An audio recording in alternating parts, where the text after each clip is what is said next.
নমস্কার বন্ধুরা, চলে এসেছি নতুন একটা ভিডিও নিয়ে। কাঁচা কচু বাটার রেসিপি দেখো কি করে কাটি।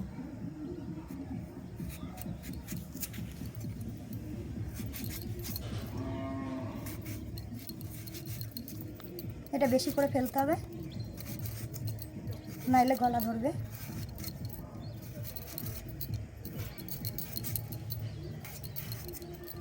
এবার এটা ধুয়ে নেব। এবার কুড়ানি দিয়ে ছোট ছোট করে কেটে নেব।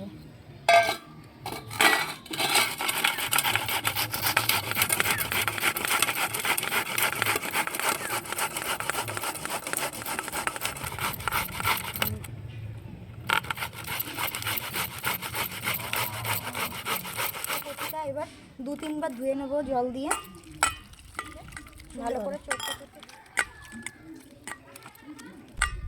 এইভাবে চেপে চেপে উঠিয়ে নেব।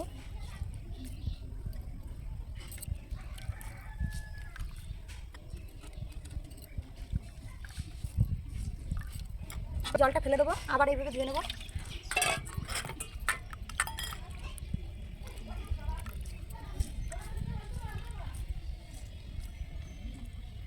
জলটা পরিষ্কার হয়ে গেছে, এখন না ধুলেও চলবে।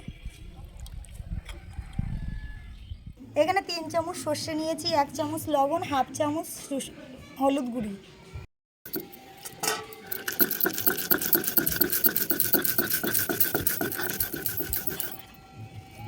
আমার ফোনে সিস্টেম আলাদা।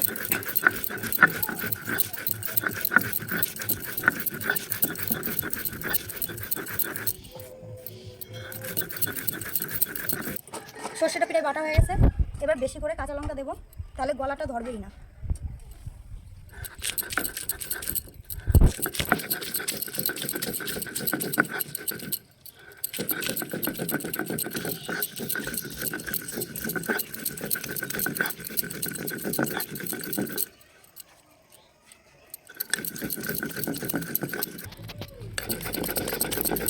প্রায় বাটা হয়ে গেছে সর্ষেটা, সামান্য বেটে কচু দিয়ে দেখে নেব।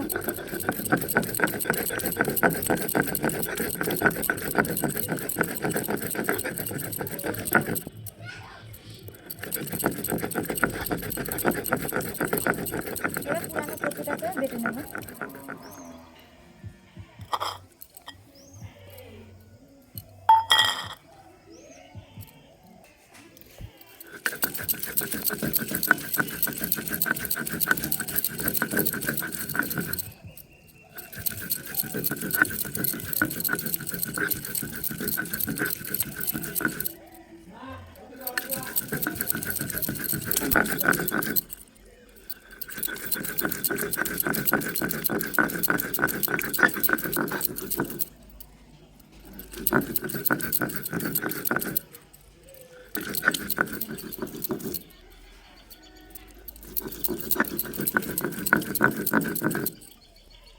এবার সর্ষের তেল দিয়ে ভালো করে এটা মেখে নেব।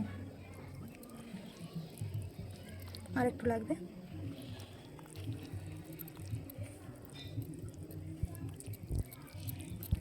সামান্য পরিমাণে একটু দেবো।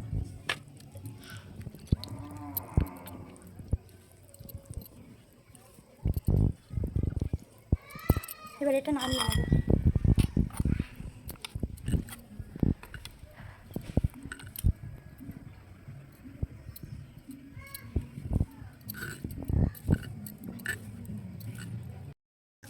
এবার উনুনটা ধরিয়ে নেব।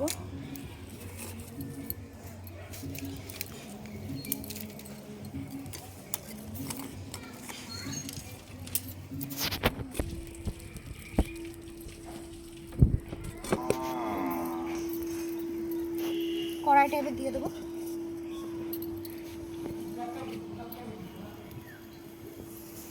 কড়ার মধ্যে অল্প জল দেবো।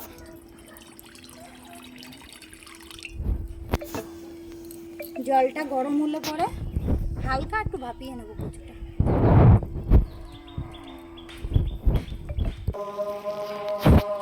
জলটা গরম হয়ে গেছে, কচুটা বসিয়ে দেবো।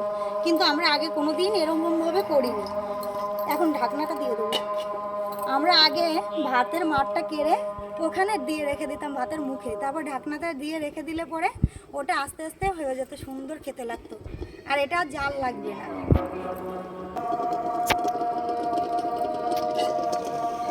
প্রায় হয়ে গেছে, এবার লাগিয়ে নেবো একটু করে। এবার কচু বাটাটা হয়ে গেছে, নামিয়ে নেবো।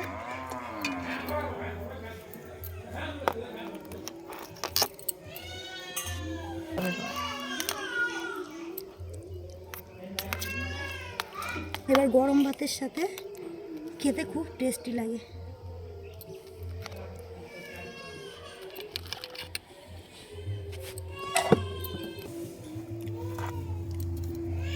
এরকম কচু বাটা খেতে অনেকেই ভয় পায়, কাঁচা কচু কথা শুনলেই ভয় পায় যে গলা ধরবে বা কিছু, কিন্তু না, এই কচু বাটাটা খেতে খুব টেস্টি হয়। আর আমার বাবা খেতে খুব ভালোবাসতো। আমি খেয়ে বলছি কেমন হয়েছে। খুব টেস্টি আর খুব ঝাঁজ। তোমাদের যদি ভিডিওটা ভালো লাগে লাইক কমেন্ট শেয়ার করতে ভুলবে না।